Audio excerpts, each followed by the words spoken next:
Very good. Thank you very much. Okay. Right now, in terms of the Federal Reserve stuff, I'm kind of overwhelmed by it, but you take care of the overwhelming by going through it carefully. Okay.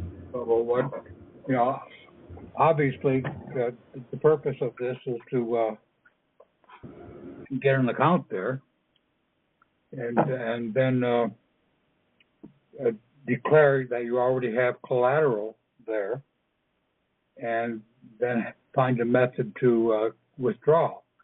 But the documentation I've read so far is in terms of banks doing a short-term overnight borrowing and paying back quickly. So I'm sure it's buried in there somewhere. Like Ronald Reagan said, there's a pony in there somewhere.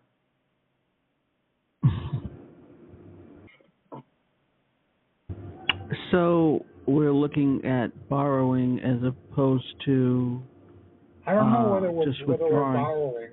I think borrowing is the main feature of the Federal Reserve, but I think there are probably other functions, which is what we're going to be. In other words, I think this is a case of hidden in plain sight somewhere. Probably. Has anyone found that 5382 form yet? I think someone found it on the Skype group, didn't they? Well, it was a reference to one, but I clicked on it, and it led to something else that didn't open up. So, from Sovereign Education Ministry group. Yeah, I think there was also a reference to the Family Guardian group. Yeah.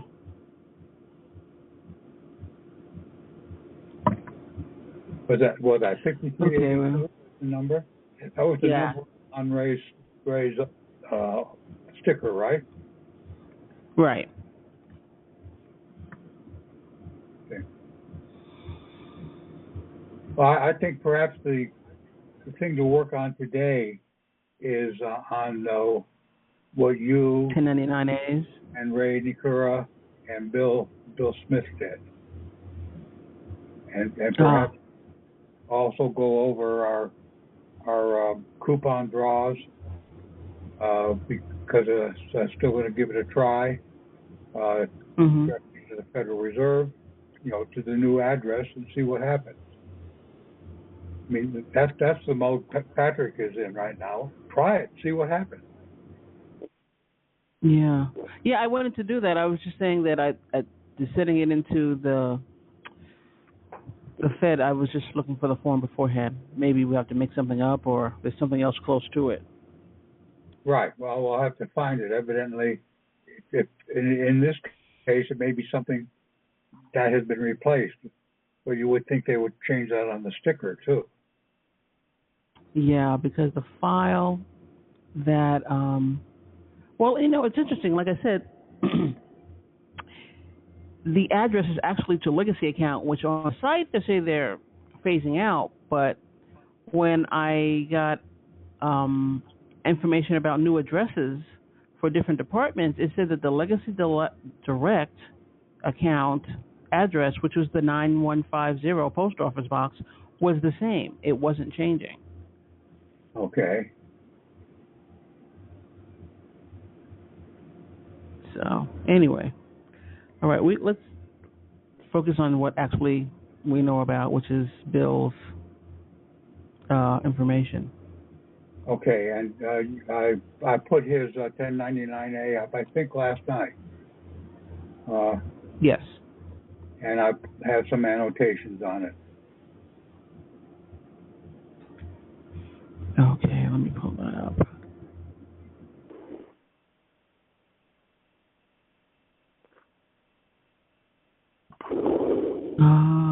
Yeah, I just got the mailbox today. Oh, wait. Yeah, I have it up right now. the utility bill, the 1099-A for the utility bill. Right. I think the only question I would have is the lender's federal identification number. Was that on the actual coupon of the bill, or did he have to research that and get that from their company? Had to research it. And generally the company don't want to give it to you. Some do. Yeah. Okay. So what I do is I look for SEC reports on the company. Their official filings. You can find it on there. Or just Google the company's EIN. You're just going to have to attack it. That's a good idea. Let's go straight for the jugular.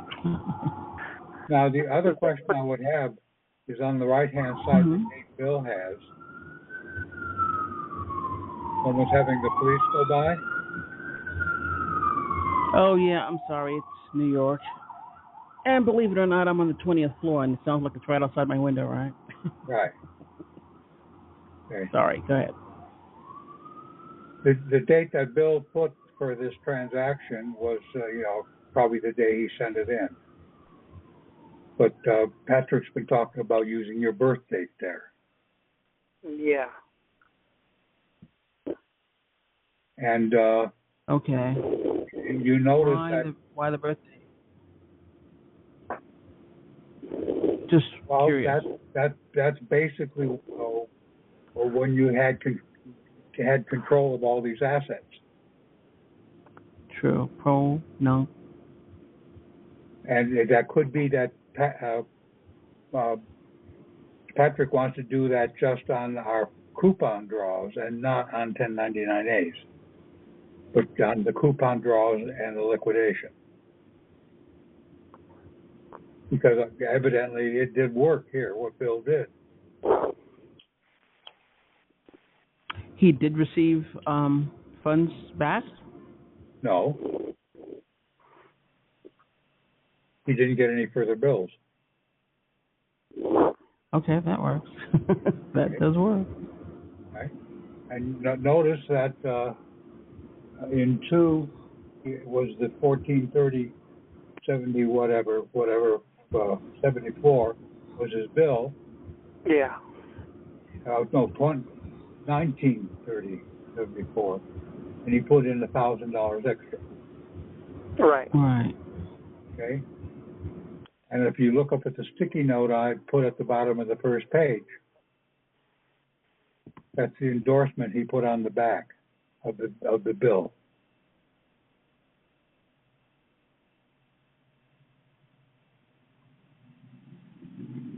You see that? Correct.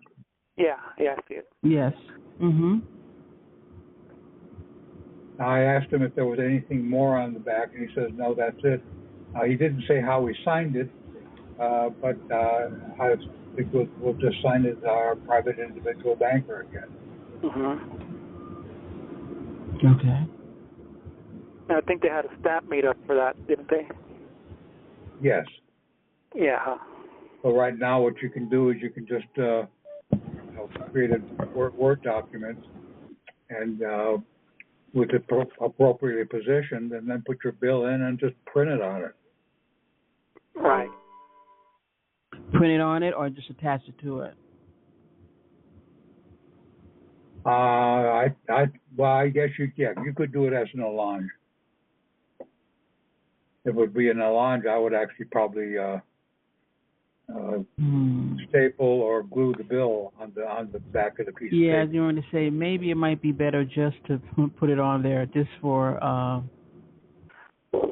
make sure that it actually stays on there. Yeah. Yeah. Yeah, that might be better. Okay. I see also on the 1099A he has the box 5 checked for borrower being personally liable for the repayment of a debt. Yes. Oh, no, that's really good. Yeah, that means you won't get the bill anymore. And this is to water utility. Okay.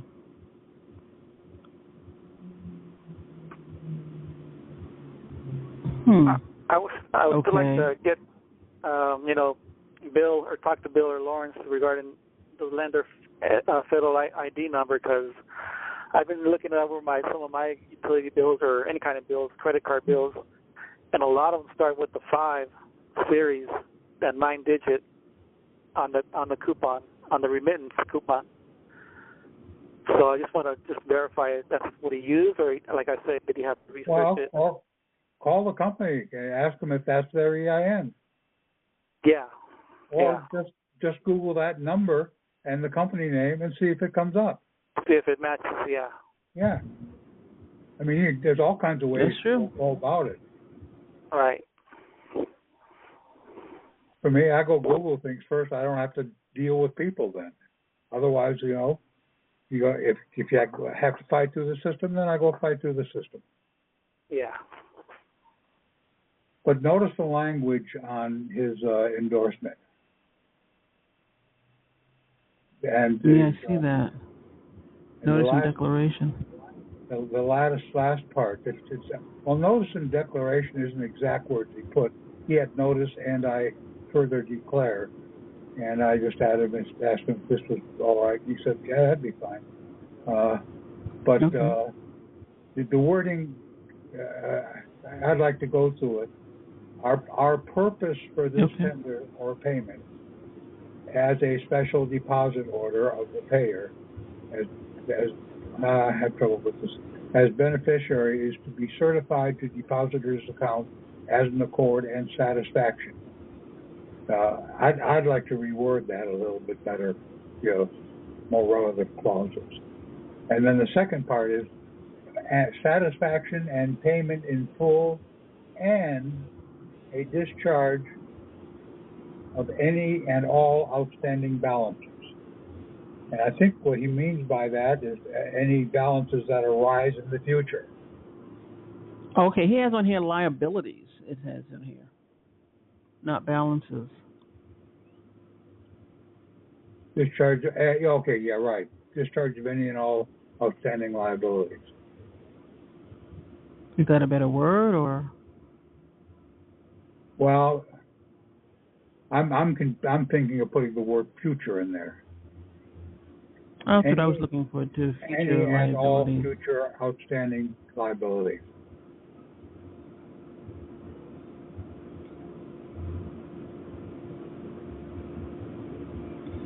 But also, it may be better to leave it vague like this.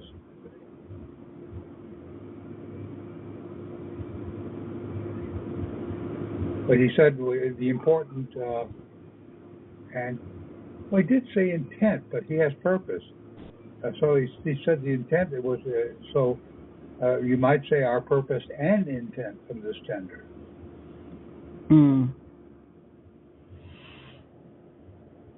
Okay, I can see that. Let me write this down. Okay.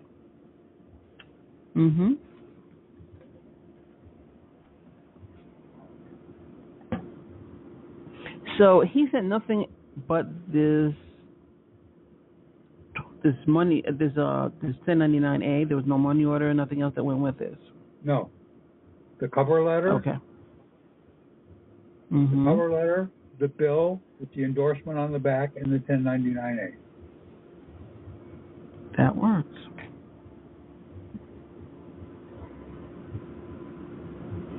And he sent this to. The copy B goes to the lender, which this is. Copy A goes to the IRS. Right. And the copy C is yours.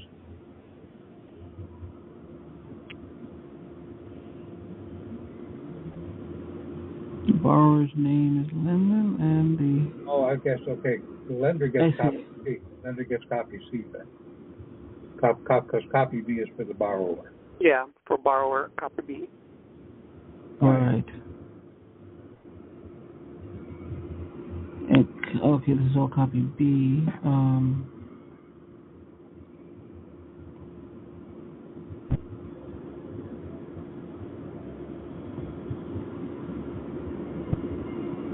Okay.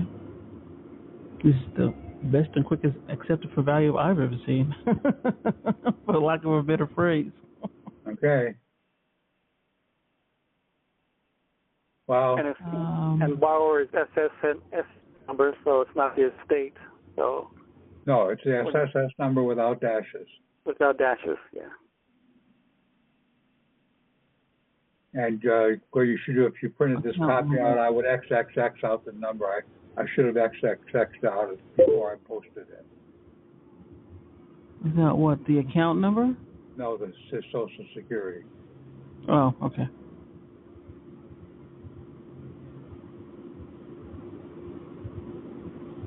So don't distribute the file anymore, and any copies you have, black it out.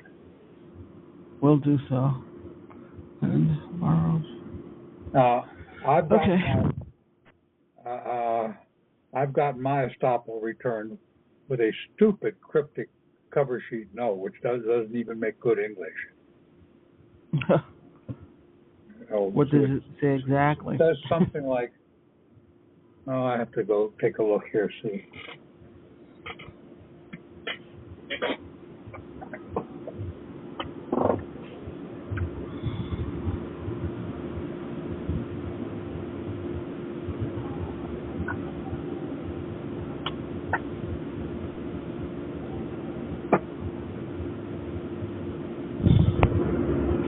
Actually, I have to figure it out. Find it. It's something like they list a whole bunch of reasons for rejecting it, and they have other, and it says not for record, or something like that. Not for record. Interesting. Something like that. I mean, it just whatever it said didn't make sense.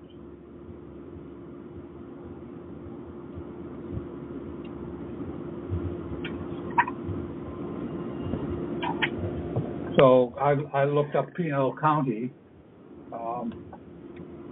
Yes. And actually,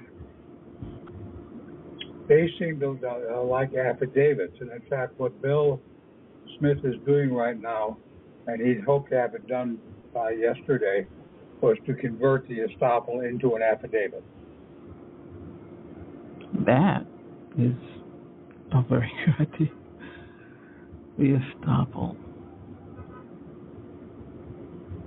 Well, wouldn't it, maybe it's just a matter of putting an affidavit, well, recorders will take an affidavit. Attached to the Estopple, yeah. Yeah. That actually should work. And both Pinal County and Maricopa County will take affidavits. And in fact, their fees for what I wanted to do would be about $28, whereas Cuyahoga County was charging $100. Okay. Okay, I would definitely. And Patrick is also talking about filing it with the your county district court. Well, yes, after you get it filed with Maricopa County, then yeah, they definitely would have to file it, wouldn't they? Well, lots of courts say they don't file anything unless it goes with a case.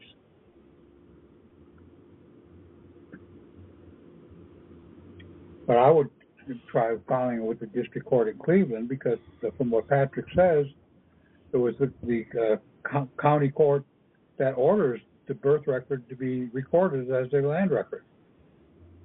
Yes.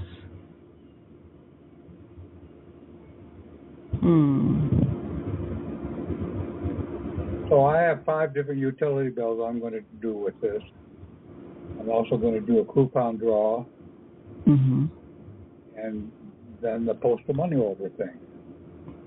Okay, so with the coupon draw, are we still sending this to the 9150 post office box? Minneapolis, yeah. Yes. Okay, and there's nothing that's changed with the with that. Well, what Ray did is he did not send in a cover letter or a 1099, and I think it would be a good idea to do that. Oh yeah, an explanation. Yeah, you definitely need to. Okay, I can see that. The cover letter that Patrick sent out he said that they were to fill out the 1099, and then he later decided that's not right.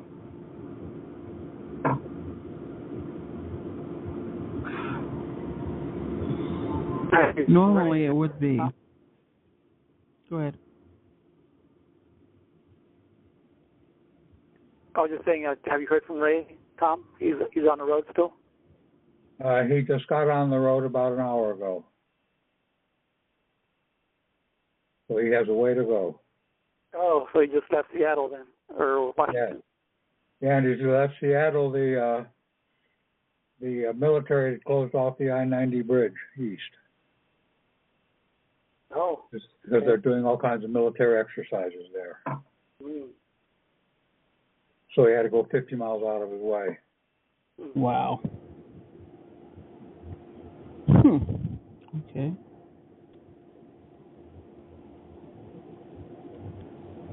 Wishing Godspeed with that. Okay, so yeah, I think that's probably a good idea. A cover letter and a 1099. And I don't know, Patrick may have had a good idea in terms of having them fill it out, because that is what would normally be done, wouldn't it? Well, he said that usually that's their job. Yeah. And he didn't explain why we should fill it out. Maybe that's a good question to ask him. Okay. I mean, we've got enough stuff going on that we ought to be able to come to the call with a list of 20 questions written down. So True enough. Go through the exercise of, do you have any questions? And then when people ask the questions, they get so flustered that they actually stumble around. It makes a whole lot of sense to have your questions written down. I do when I ask them. I'm not going to stumble around. Okay, I have a question about the Mortmain vessels. I haven't actually even looked at it yet. Okay.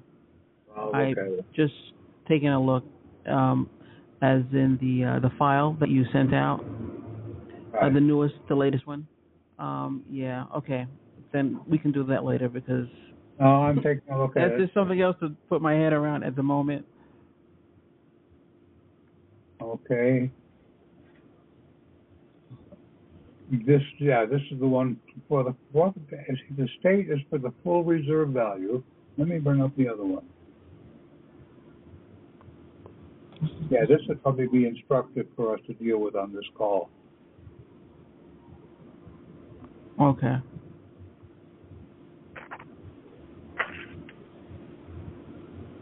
So on these Mortmain vessels, we should still try to go to our assigned Federal Reserve Bank, according to the letter on the back of the FSN card. Or should we try Minneapolis? That's what it looks like he's doing, yeah. Okay, and I am now totally getting. Okay, so the difference between the two is that the one with the that's switched. Didn't he go for the 11.2 with the estate before? I thought they all had 11.2. No. The one with the foreign grantor trust is for the insurance policy. The one with the estate is for the full value. Actually, that makes more sense. That makes more sense. Because the estate is where everything is housed. Right. Yeah, that's for the... Any case, any marriage license, any bank account. I've had plenty of bank accounts. Yes. Could probably build that up real easy.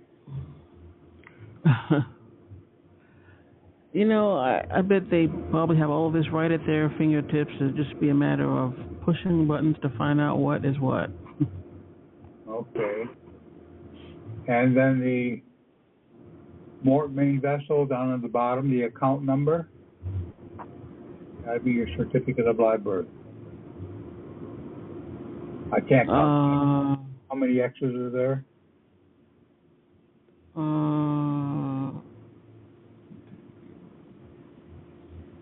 8? 9. 9, is it? 9. Yeah. Could it be the SS number without dashes also? That could be. That's what it makes sense then, because the borrower number here is the estate EIN and the foreign grantor trust EIN. Oh, yes, and it's the SSN. Right. Yeah, it's SSN, right. Mm-hmm. That's the account number, correct? Yes. Right. And here's the date in box number 1 on the right. Right. The lender's acquisition or knowledge of abandonment. Make it the birthday. True. Full reserve value.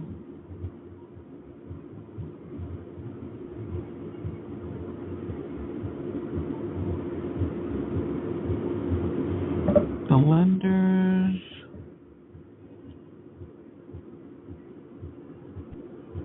Okay. And he has here the Bank of Atlanta because that's the number on his... The red number on the back of his Social Security number began with F. Okay. That's the letter for the Atlanta Bank. And we have the list of Federal Reserve number routing numbers in this directory. Gotcha. Now, I have a question. I have been married, changed my name, so on my Social Security card. I have not changed it back. At this point, would there be a reason to change it back to my... I mean, I have my divorce papers, and I can just, say I need a new card. But at this point, would it even be worth it? Because every time you ask for a new Social Security card, it's a new number in the back. Yes, and in fact, that means you have another account. Right. So that means more money. You might want to lose the card once a week. This is true. This is true. Okay, I'll do that. That's fine. But there is a maximum, right, Tom? I think it's 10. Oh, probably. No, I think there's a maximum. They catch on maybe in 2 or 3 years, yeah. Yeah, I think there's a maximum on birth certificates, but not Social Security cards. They want to make sure you have those, I'm pretty sure.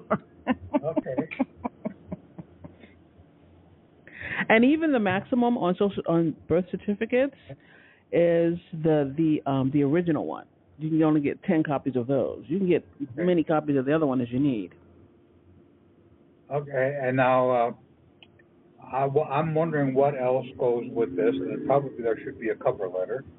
Yes, I think everything needs to have a cover letter. I think there's... And probably this goes, we need an endorsement on back of the certificate of live birth to go with this.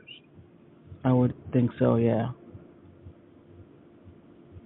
And I would put in the cover letter for the name problem, AKA. That's... my name, AKA good. All these other names. Yes. Very true. Very true. And then, that solves another problem. Yes. That's short and sweet. Yep.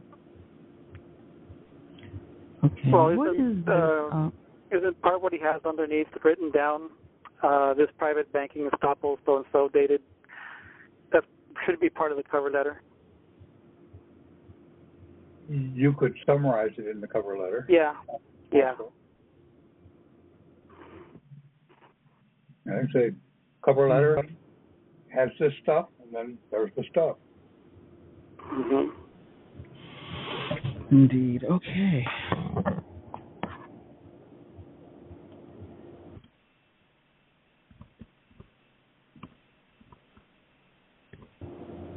So I think one way of going about this is to start preparing your documents. And as you're preparing them, have another sheet of paper with questions. And write down the questions and ask them tomorrow. I wonder, does this work with, one of my questions would be, I wonder, does the, as Bill's taking care of his utility bill, would this also take care of people with their other bills, such as what? Most people have school loans, child support, that kind of thing. Any public corporation, I think. Okay, that is it. Acquire it, call it a day.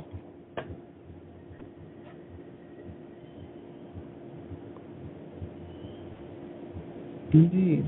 Now, I'm thinking of sending a 1099-A to Kroger and to Sam's Club. Ah, so you'll have an account, kind of like a letter of credit? You're absolutely right. You're absolutely right. That would be perfect. Let's see.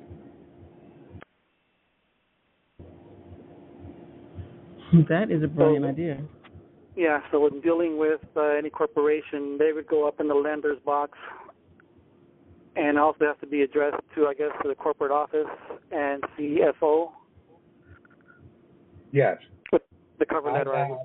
By myself, I would tend to send 2 copies directed to 2 places: the billing installation and the CFO. Oh, okay. And you're addressing it to the CFO of the corporation when you're talking about a letter of credit. Are we just calling it a letter of credit or what? Depends on whether it is a letter of credit. What we're doing is canceling letters of credit, not writing new ones. Yeah. Well, if it's a 1099-A, it's either an acquisition or an abandonment. Right. Right, but that's of a current account. But if you're saying it's sending it to Kroger's, that wouldn't be a bill that you actually have right now. That's why I say it would be a letter of credit. That's a good question to ask. Because it's just another way of making a draw. Right.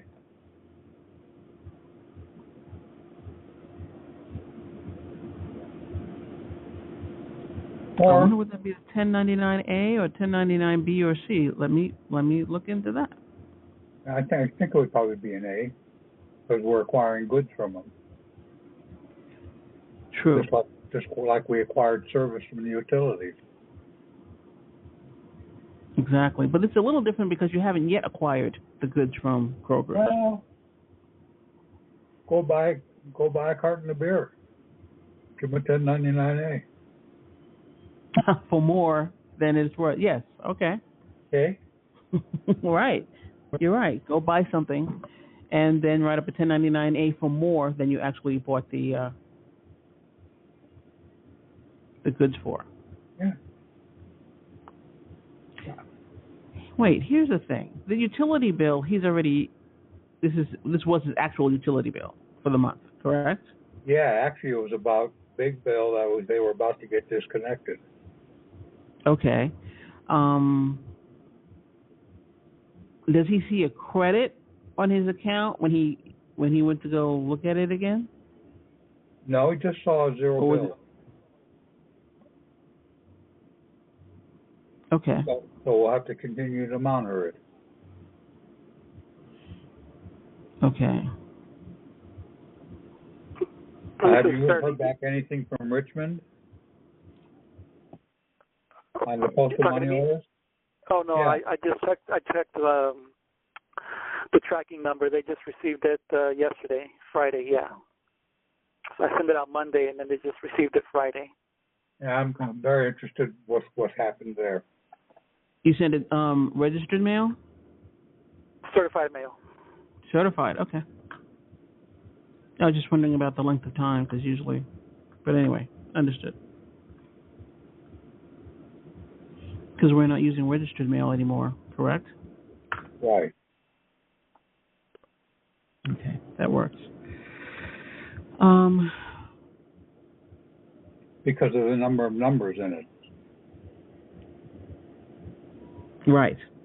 Exactly. It can be monetized. Right.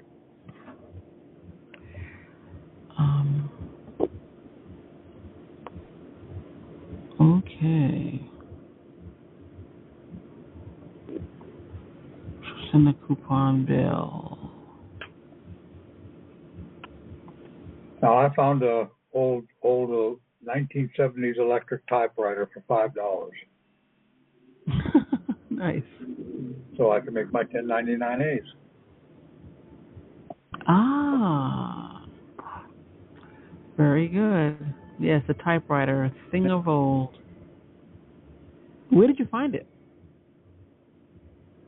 Through Craigslist. Ah, okay. And it's actually at a place that sells money orders and cashes checks. Interesting. Yeah, that would be the way to go. Because I for a while, in fact, I think I came up with a Word template to print on the 1099As. Except it's just such a pain to get the paper aligned right.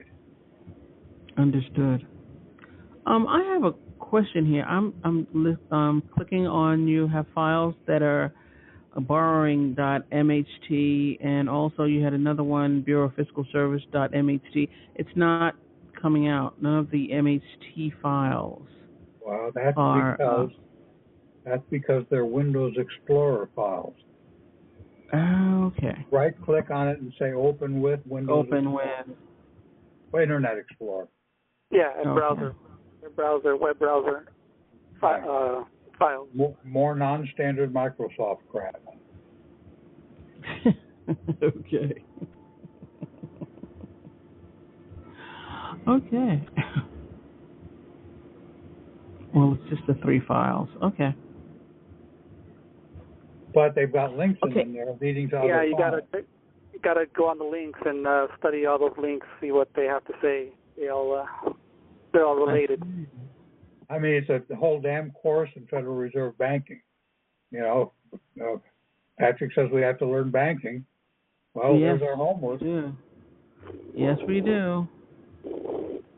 Okay. Well, I mean, it makes good sense to learn Federal Reserve banking of what all these guys have to do, and then we'll learn to read between the lines and see how we make it fit our situation. Because they certainly aren't going to describe it clearly on how we can do it. Nope, they are not. Or try to hide it under the table or under the tablecloth or something. Exactly. You're right. Okay, you're right. Going through these things, wow, it's a lot of different ones, isn't it? Oh, yeah. I can request an advance from the discount window. Interesting. This 2010, we no longer have a discount window to just walk up to. Okay. Well, I think someone posted in the Skype group that they're going to close the discount windows in October. Yeah. That goes along with the Chicago Federal Reserve, covering up all their windows and turning it into a military fortress.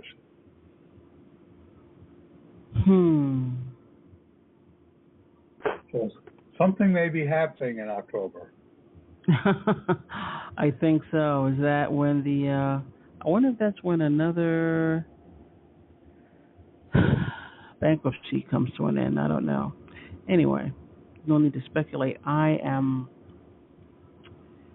wondering what all this will do. Oh, anyway, that's another phone call. I was thinking about the judge.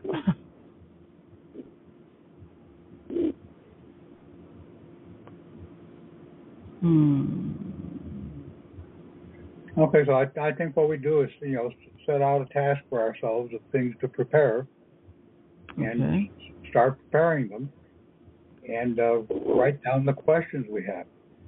Yeah. Okay. True. Yeah, I think we should start modeling sort of a checklist, starting with the cover letter. Right, and that's part of what I mentioned before. Cover letter. Patrick has done all the hard work of pulling this together, and he's kind of impatient with coming up with the cookbook and the recipes. Well, that's our job. That's the way where we can learn this. This is true. And if we have to ask the questions in the call and then go back on the call because the information is, even though it's in the call, it's scattered around the call. We have we put together our various checklists, and we go over through the call and say, oh, this goes over on the other checklist, you know. Okay. Right. Makes sense. Okay, I want to Right. go over, again, new words that we're going to put in the endorsement on the back of the bill. You said notice and declaration. You want to say our purpose and intent of this tender? That's what I'm going to try. Okay.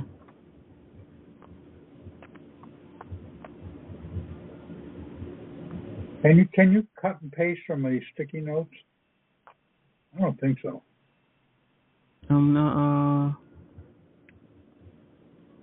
Is that considered a sticky note? Yeah. If it can copy, I guess. Yeah, you can copy. Okay. You can copy. Copy, and then whatever you're going to put it on there, try and paste it. All right. Okay, thanks. I'm going to, instead of me trying to write it out, I'm going to put it on Notepad for right now, and then do that. Well, if you put it on a notepad, for sure it'll then copy you can and paste. fix it. Mm-hmm. Purpose and intent. Oh, there it is.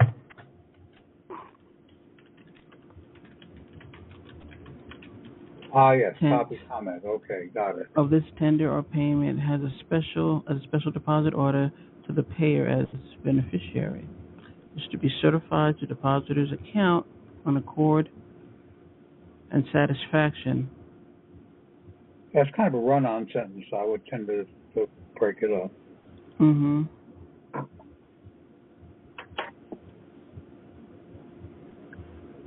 The purpose of the payment.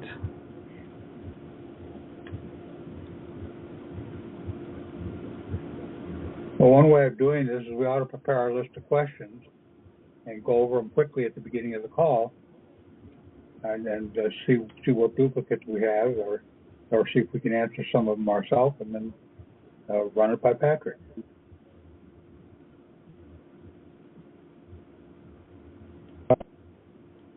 And also study as much of the Federal Reserve stuff as you can.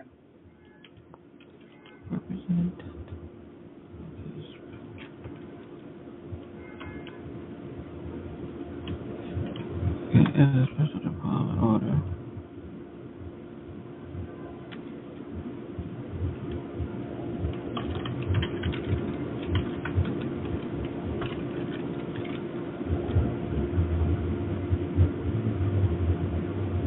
I didn't know about sticky notes until you did it, Guillermo. What was that, Tom? I didn't know about sticky notes until you did it. Certified. Yeah. There's tabs on there. You can add all kinds of notes on there. Well, I use the online editor pdfescape.com. Okay. Question about the statement still. It says, I'm breaking the sentence up this way. Our purpose and intent of this tender or payment as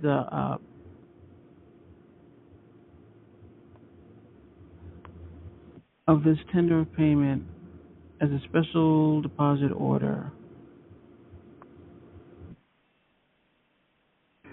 Somehow that strikes me as wrong. You know what I read out on one of the calls, I think it was last week or the week before. Okay.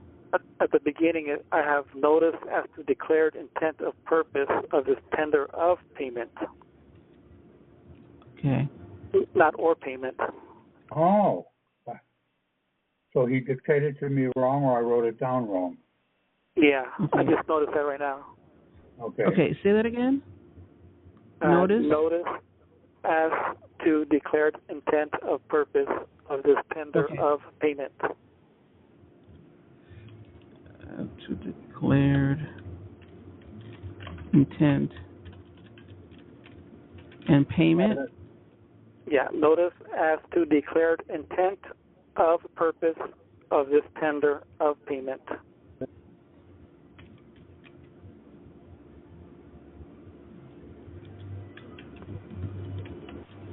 Tender of payment, okay.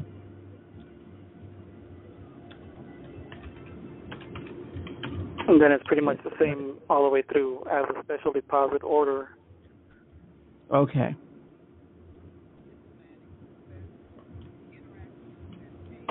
Now here's something that might be also of issue. Because I have of payor. Is it payor or payor? Of the payor. Because that could make a difference. What's the difference? Wait a minute. Who is that? Can anybody hear something? No. No? Okay. Background noise? You sound pretty clear. Okay. It must be me.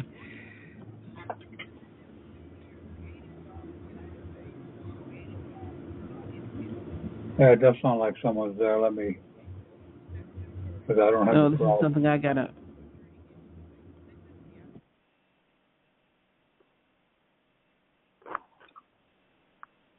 Okay, Don. Okay. Making that noise.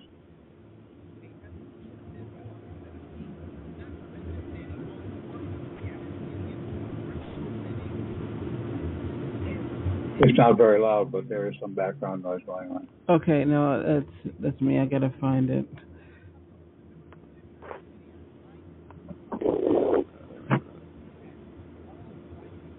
Okay.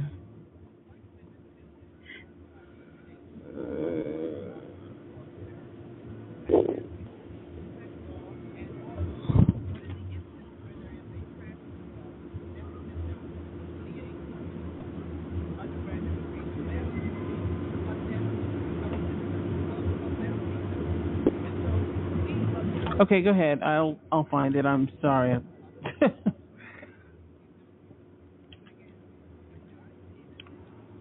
Okay.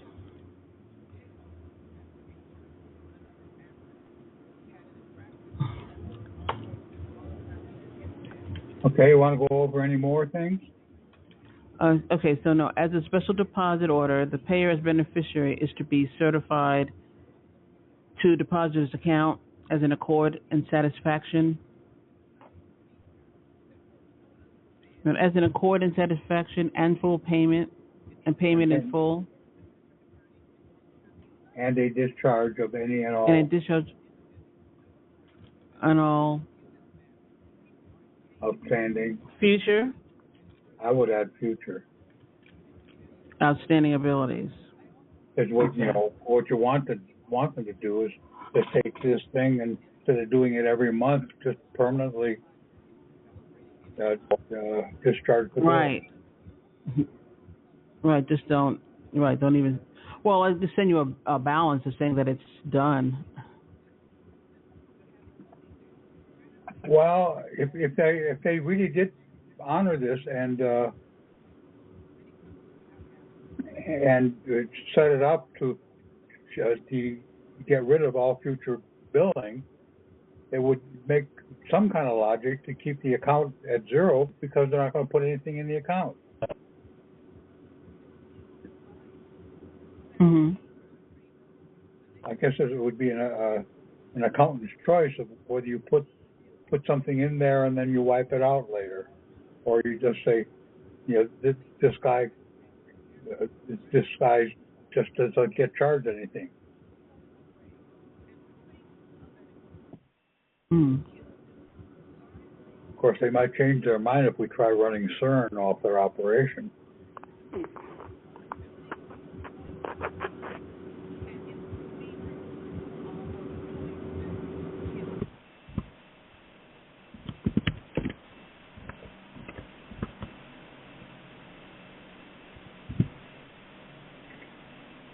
Okay.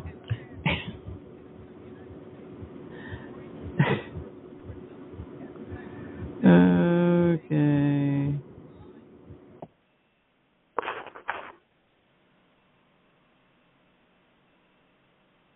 Now, what's the difference between payer and payor? I don't know. Sounds like maybe. Sounds like there is a difference. So let's look it up. Payor, payee. Oh, there's a difference between payor and payee. But what's the difference between payer and payor? Just the, well, for one, I think the spelling might indicate something different. I mean, that's just offhand. We said we got to look it up. Paces versus I'm looking at right now. What is the difference between a payer and a payor and a payer?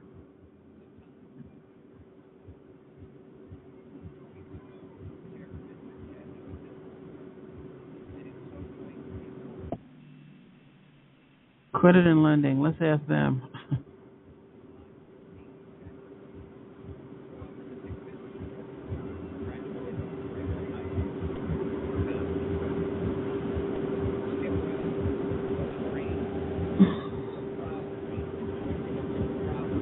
Well, under legal dictionary, it says the one who must pay or, and then it says parentheses pay. Or interchangeable, it says here.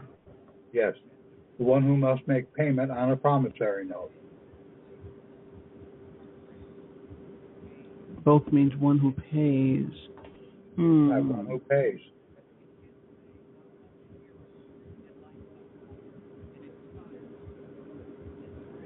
So are you saying that we want to use payor?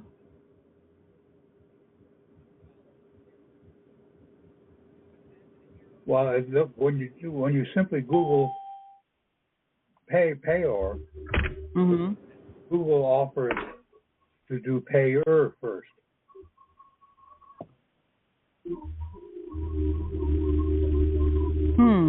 Okay.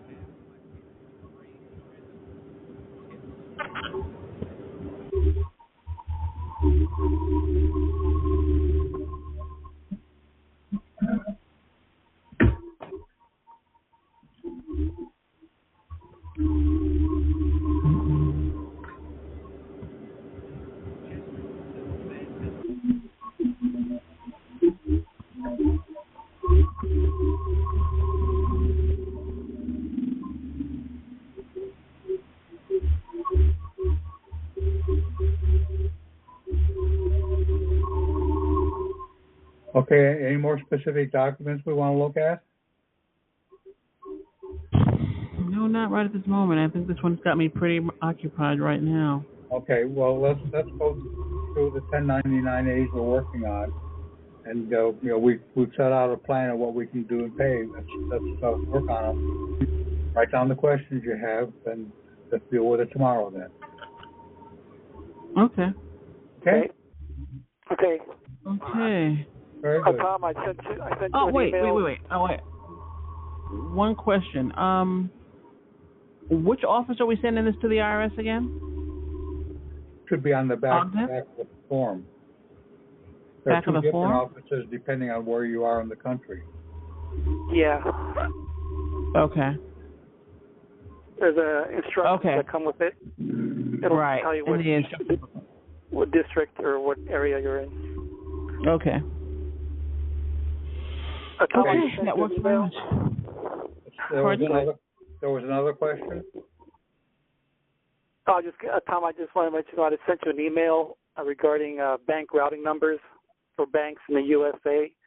I don't know if you've come across this page or not, but, that might help in the future. Okay. Did you just send it? Yeah. Okay. Because I haven't been looking at the email.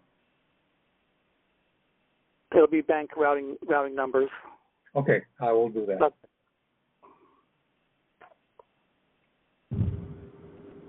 Okay. Yeah, these calls don't have to be long. We get together for a specific purpose and do it. Yeah, stay on point. Okay? Okay, Tom. Thank you for your time. You're welcome. All right, thank you.